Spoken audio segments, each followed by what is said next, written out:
decision making of their businesses. You teach at Columbia Business School an MBA course on family business management, and you just co-wrote this book, Family Business Handbook: How to Build and Sustain a Successful, Enduring Enterprise. George, thank you for joining me. Thank you so much for having me. So, wow, there's so much information over here. But first of all, I would like to know about you. Who are you? How do you get into this business? I mean, when you were going to high school or college, was this what you thought that you will end up doing? No, I think like so many career choices that end up well, this one was entirely by accident. I didn't know that people advised family businesses for a living or taught classes in family business or anything like that. But now I really can't imagine doing anything else. So I grew up in Denver, Colorado. I was born and raised there, and then left for college and sort of haven't moved back there since. I live now in a town called Marblehead, just outside of Boston in Massachusetts. And my career has been mostly as a consultant working on strategy. I worked for a large company called Bain and Company that works with multinational corporations and those kinds of things on developing corporate strategies. And then I worked for a spinoff of Bain called Bridgespan that works with large foundations and nonprofit organizations. And through that work, I started having some exposure to families, but through their philanthropy and sort of trying to understand how it was that family philanthropy is different from more corporate or sort of large institutional foundations. And from there, I just by chance got connected to one of my now colleagues about 12 years ago, and really started working for family businesses. And it's such an amazing part of the economy of the world. So fascinating. Like I said, I can't imagine doing anything else now. Okay, can you describe what is a family business? Is a mom and pop the one who have a corner store in the Sure. street, or is it something bigger? How big is it, or how small is it? And at Yeah. what point do they need your help? Great question. So the amazing thing about family businesses is that they're everything that you just described and everywhere in between. It can be anything from the mom and pop store on the corner, the dry cleaner, the restaurant, anything you can imagine, a small, family working together in a business, up until some of the largest businesses in the world. Some family businesses have, $100 billion in revenue or more. So they can be huge companies. Some of them that are publicly traded, like Walmart or Ford Motor Company. Others are, large, but they're more off the radar. But the amazing thing about family businesses is that they're everywhere. They represent somewhere between 60 and 80% of the U.S. economy. And that number is actually higher in other parts of the world, where they're almost all businesses are family businesses. So there is this huge range. And our practice in general is working with some of the larger ones because they're facing some very complex set of issues that benefit from a more dedicated team and stuff that we provide. But the thing that I found in both my advisory career as well as teaching is that the same basic lessons about what it takes for a family business to be successful are very similar, whether it's the store on the corner up into a multi-billion-dollar enterprise.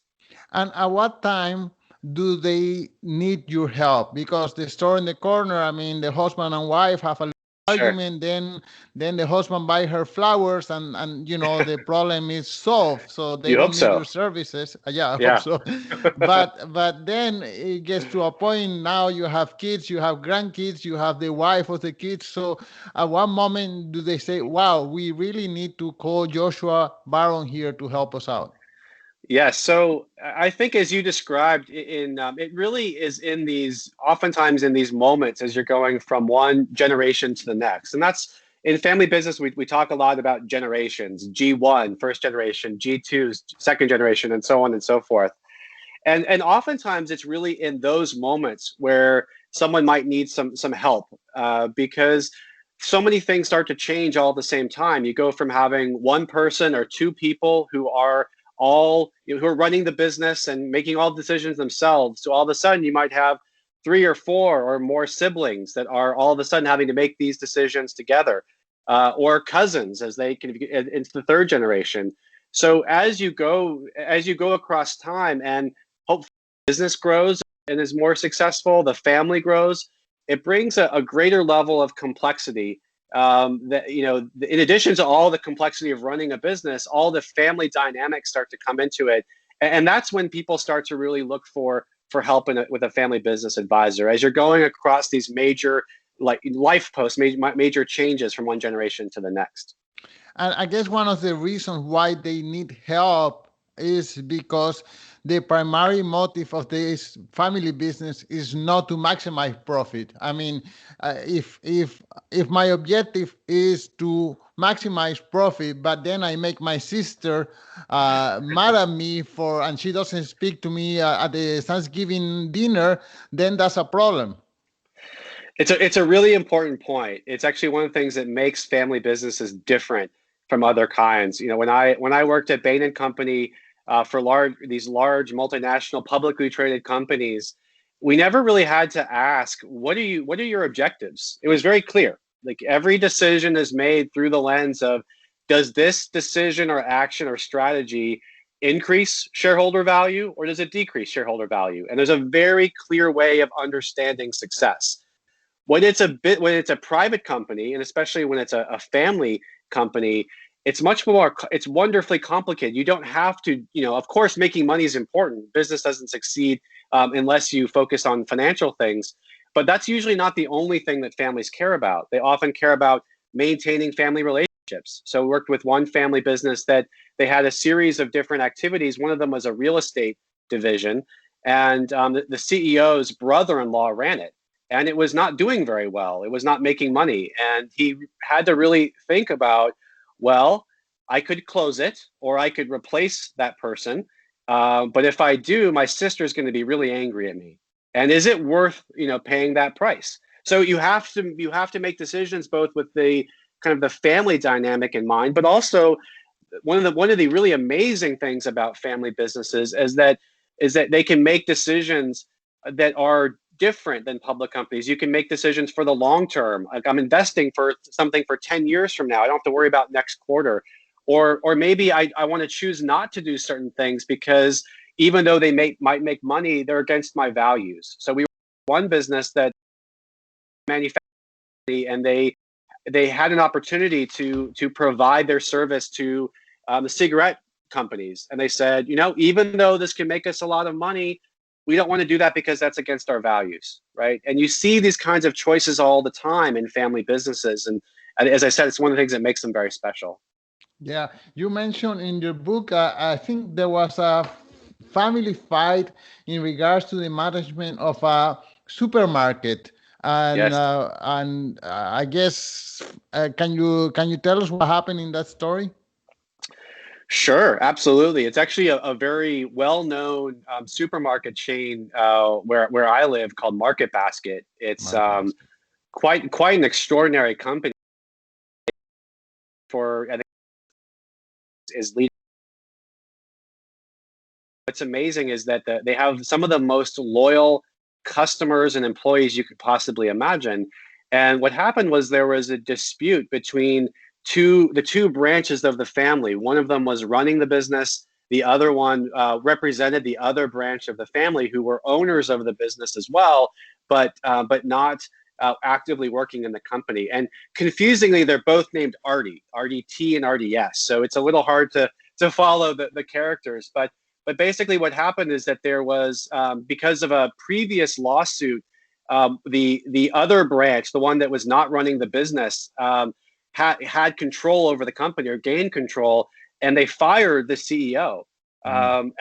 And this is sort of like a story. There's actually a really good documentary called "We the People," the Market Basket effect, because what happens is such a rare thing. When the CEO gets fired, the employees go on strike.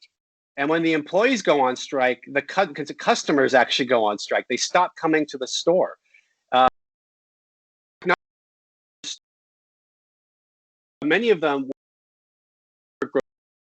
were them to the front of the entranceway of the market basket to say, look, I'm still buying groceries. I'm just not buying them here. Right. And so basically this very, very successful company almost went out of business over a period of a few months because of this disagreement among the owners. And eventually they reached a consensus or conclusion after a lot of losses and pressure from the governors of multiple states to sort of say, we've got to, so many people work here or employed here and or supply fish and meat to these grocery stores. They're having trouble. So they sort of got them to the table, and basically one side, the side with the CEO, bought out the other side, Right. from the business, and now things have settled back down. But it's first of all, to me, the great thing about that story is, first of all, it talks about the great things about a family business, to both of employees and consumers, and this really, really neat business in a very competitive industry in groceries, but they do so well. But on the flip side, how a disagreement among the owners of the business can take this business, this really incredible company, this institution in this part of the world, and almost put it out of business in a matter of months. And so it Right. really shows both this amazing attributes of family business to do things that are differently, but also how if these disagreements happen, they can really take a business down faster than almost anything else. So I guess on your role as a consultant, you kind of have to be more a psychologist more than Mhm. a business person, because I mean that is the main sticking point, the family dynamics as opposed to the financial. I mean, I guess two MBA persons can get together and solve the financial part of the business, but how do you solve all that dynamic? How do you manage to put everyone's objective in line with the family? Because someone may not want to be part of business. Let's say let's say it's a farm and one of Yeah. the daughters or sons become a vegan and now they don't want anything to do with the business. Yes. So Yeah. then how do you keep it together? So, and that's where I guess you come in, and then you have to apply some more psychology than business savviness. Yeah. Well, one of the things I love about working with family businesses, it's a mix of so many different things. It is a mix of understanding business, but also psychology, group dynamics. You have to understand something of the legal structures, Mm. trust structure, shareholder agreements. And I'm not a lawyer or a therapist or anything. I really, it requires a broad-based skill set, which is one of the things I really enjoy about it. I was actually talking to one of my business school MBA students the other day. He's saying that he really like a quantitative accounting and finance, and it's true. It's not sort of like it's not a hardcore business subject per se. It really involves a mix of all those things, because one of the things that makes family businesses different is, instead of being owned by people trading shares on apps or these large institutions like Fidelity and Vanguard and BlackRock and that, they're owned by people, right? And people who know not only know each other, but are related to each other, have these very long-lasting, complicated relationships, mother to son, brother to sister, all of that comes into this. You're brewing together into a family business, and so it brings all these very complicated dynamics that you have to try to untangle a bit, and really get people to work together. And I think that that's really, even though it involves a level of psychology, as I mentioned, I'm not a psychologist, I'm not a therapist. We don't really do therapy. What we found is, in many ways, the best way to approach these things is to get people working together. That one of the things that that really makes family businesses be successful is being able to do all this work of making decisions together. And if you improve that, if you improve the way that people are able to sit around a table and wrestle with tough questions, like the vegan, the person who owns the farm who all of a sudden has gone vegan. I've seen things like that. When people actually get working together, their relationships tend to improve as well. Right. And so you actually get this kind of positive spillover from great working relationship to better family relationship, as opposed to what happens if you don't do that work together, where you have these negative working relationships that become negative personal relationships. Okay, I have a social question. So you mentioned that 85% of new businesses are established with family money. Okay, so now doesn't that, in a way, I guess it does, it contributes to the perpetuation of wealth, always staying, for example, the Wallman family. I mean, this is a family who have billions of dollars, and Yeah. of course, and it goes from one generation to the other one. So so that means wealth stay concentrated in just a few families who Yes. manage to have the skill to keep it. Yes. Yeah, it's actually one of the things that people talk a lot about is what's called the three generation rule. And many cultures have some version of this expression that of shirt sleeves to shirt sleeves in three generations, that the first generation makes the money, and then the second generation rests on their laurels, and then by the third generation, the family is poor again. And there's this very sort of pervasive idea about that, to the extent that when I have students come into my classes, they'll sometimes say, well, I'm the third generation. I'm the one who's going to ruin everything. And of course, this is not true at all. I describe for reasons. First, if you look at the stories of great family businesses, it's not often or even usually the case that it's one generation that did all the work of building it. Very frequently, you have a situation where the first generation starts something relatively small, and then the second or even sometimes the third generation takes that platform and just builds it into something extraordinary. And actually, the Murdochs with Fox News as an example. Rupert Murdoch, his father started a relatively small newspaper business that he's then, with the help of his children, built into this incredible global empire. Right. And so that's really a much more common pattern, is something more like that. But I think to what you said, there is this fear actually in the families that we work with, that that they're going to squander all the wealth, and in reality, it's a lot harder to do that. I saw one analysis that looked at family wealth across time periods, and basically the conclusion that this person drew was that there is some like regression to the mean. Wealth does dissipate, but it takes more like 10 to 15 generations Wow. rather than three. And so it's something that is certainly, from a societal perspective, there are challenges in having this kind of wealth concentration. But from a I think this people tend to worry over much more than the reality of the concern or fear that you might have. Okay, switching to family longevity, you mentioned Sure. a family, an Italian family, I guess, that had a business from 1385. That's 635 years. Yeah. That's a long time. So, Yeah. what's the secret for this kind of longevity? Well, I think if you ask them, they'd say a fair amount of luck, a lot of persistence, and some good choices. So the luck, I mean, that's just kind of it comes and goes. But this is a family that they've been through, world, wars of various kinds and disruptions to their industry. I mean, so many things willing to stick with it that you have to give them some credit as a family for being able to do that. And by the way, the one we're talking about is the Antinoris, and they've been in business for 26 generations in the wine based out of Italy. Along the way, they've made some really important choices. And one of the choices that they made was that in each generation, there would only be one member of the family who would basically be the successor of the business. And that in because it kind of came from a more traditional society, and talking about centuries ago, that was a male in every case. And so the family got passed, or the business got passed in each generation from one to the next, and that helped to make sure that it got kept together and kept, instead of splitting up into mini vineyards along the way. But that well until the 26th generation, and then the Piero, the patriarch in that generation, had three daughters, and so he had this question of, what do I do?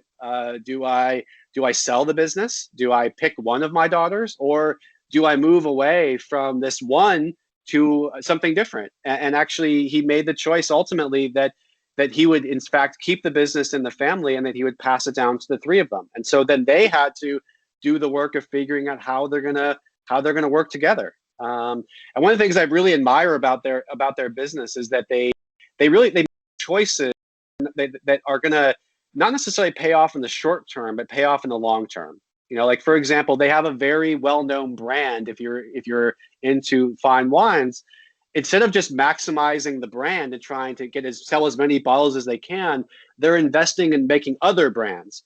And the reason that they'll do that is because even though those other brands might not make money for a few years or maybe even a decade or more, they want to have more resilience to their company. If something happens to the main brand, they have something else to rely on instead of going out of business. And And that's something I see in family businesses that last, is they actually make choices that cost them money in the short term, but really are in the purpose of making things more redundant, more resilient over the longer term.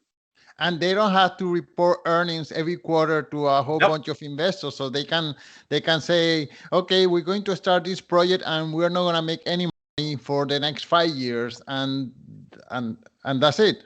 You got it. It's one of the great things that if you talk to people who run family businesses, I was talking to one who is in the events business. It's been a tough time for their business recently, but one of the things he would say is that when he was in the CEO position, his competitors came from public companies, and they would spend a lot of their time talking to the analysts on Wall Street and et cetera. Like they have to really try to make sure that not only were they managing the company to meet expectations, but really spending a lot of time and energy trying to make sure that the investors weren't going to start selling off the shares, because that's the worst. Right. That's the last thing you want as a CEO. He said, I don't have to do that. I can spend my time getting to know customers and kind of working on the business, and we can make investments. One of the things he talked about was that back in the Great Recession in 2007, 2008, while everyone else was retrenching, they were expanding. They actually made an acquisition at a very low price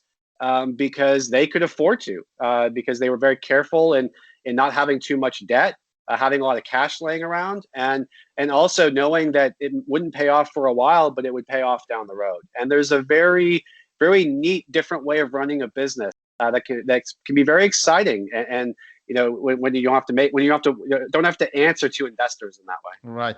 Okay. So, since you've been in this business for such a long time, what are some of the most common mistakes you see family? Where do they fail? Where do they break apart? That's a great question, and there's lots of things that can go wrong. And I think there's a couple themes that I would highlight. One is when people are looking for like a silver bullet, like a single answer. Like tell me how to do it, and then I'll go and do it, right? And one of the things that I've seen, I've worked with family businesses around the world, and a lot of times there's this push to create what's called a family constitution or a family protocol that basically lays out the rules of the family business. And people will say, well, as long as we have our family constitution, will be. They'll sort of hire a consultant, or they'll go to a workshop, and over a weekend they'll sort of write their constitution. Maybe someone else will write it for them, and they'll think, okay, all done, everything's fine. And of course, it's not that simple. That you have to actually be willing to do the work. And I think the family businesses that we've seen be successful, ones that are actually willing to spend the time to work to go through all the complicated decisions about who's going to work in the business, who's allowed to work in the business, how are we going to handle if we make money at the end of the year, do we reinvest it, do we pay it out to the family, do we pay dividends, or how do we balance those things? How do we measure our success? There's a lot of work to be done, and I think the families that are successful are the ones that are able to, are willing to do that and not look for a single simple answer, because every family business is different. And the other thing I'd highlight is that the ones that are successful are willing to change, and the ones that are less successful get stuck in running something a certain way, and they'll say, this is how we've done it. We've been successful this way for 30 years. Who are you to tell us that we should change anything? Mhm. And the reality is two things can be true at the same time. One, what you've done has been really successful. Two, the way that you've done it has worked so well for you is going to be a disaster in the future. And that sometimes is a really hard message. But again, the ones that are able to get through these challenging times are the ones who are willing to adapt, to change, to recognize that, yeah, this was great for us, but it's not going to work so well for our children. Okay, so the family who are successful, they are willing to adapt, to change. That means that there's always a transition plan. The founder, maybe he's already figuring out who is going to handle what, or they are getting together to figure this thing. What happens? Let's say the founder dies and he doesn't have a transition plan. What happens then? Yeah, it's actually it's a really great point. And it happened. It's interesting because it can actually happen, at a relatively young age, right? And I've seen this where the family, one of the families that I work with, the father died at a relatively young age. His children had to leave college and kind of take over the business and rescue it, and that kind of happened. What I think we're seeing, certainly those accidents happen and the family's not really ready, and sometimes they sell. Basically Mm. you're at this sort of inflection point in your life, and either you, as a next generation, you come together and you do it what that family did, you rescue and save the business, or you sell it, or you exit. It comes to an end, and there's this big moment. I think what we're seeing happen more and more now, though, is the founder, or that kind of person who lives a very long time, into their 80s, 90s, maybe even 100 or more, and holds on to control until the very end. Wow. And kind of challenges, because at that point you have the next generation. They're not kids. Some of them are saying, "Well, I'm ready to retire. Maybe I'm already retired." Right? And there you have some difficult challenges, because that second generation, maybe in their 40s or 50s or 60s, has never really had to work together to make Mhm. decisions, because their father or mother, or have always made those decisions for them. And it's very hard to figure that out at that moment. And at the same time, you've got the next generation, who are not kids either. They're in their 20s or 30s or 40s, who are kind of knocking on the door and saying, "What about us? When do we Yeah. get a chance to have a say?" And their parents are saying, "Well, hold on, we just got our say like 2 months ago," right? So it creates this very sort of complicated set of dynamics when someone, holds on to power until a very late age in life. And I think one of the things that we're, as a field, one of the things, as family business advisors, that we're seeing more often, is because people are not only living longer, they're staying healthy longer, they're staying vital and vibrant longer. Those challenges are becoming more frequent than probably they were in the past. Okay, so one more question. You obviously love your job and you are obviously busy. Why drove you to sit down and write this book? I mean, this is what almost 300 pages, 280 pages. This takes a lot, and you wrote it with another co-author, Yes, Rob Lacheneur. Lacanau, So, yes. why do you have to take a break from your job to write this book? Well, I think both. I'll speak on behalf of Rob, since he's not here to comment. You know, we really believe in family businesses. We believe that, although they make for great drama. When things go wrong, they make for great dramas. I mean, if you watch, Succession on HBO, or Dynasty, or Dallas, I mean, these are some of the great dramas in life, are family businesses, and some of them are true to life dramas. If you read some of these stories, they're stuff you literally couldn't make up if you tried. So, when family businesses go wrong, they become very challenging and difficult stuff. But on the other hand, when it goes well, what you have are businesses that we think represent the best form of capitalism. They are businesses that make decisions for the long term, not cutting corners for short term earnings. They're businesses that are tend to be much better employers. They're more generous. They instead of in a recession, they don't just rush to lay off people. They try not to if they at all can. They're better at taking care of the environment. All the things that when we talk about, good corporate citizens, people talk about that for sort of public companies. Family businesses do this naturally because their name's on the door, whether literally or figuratively. They're part of these communities, they're connected to it.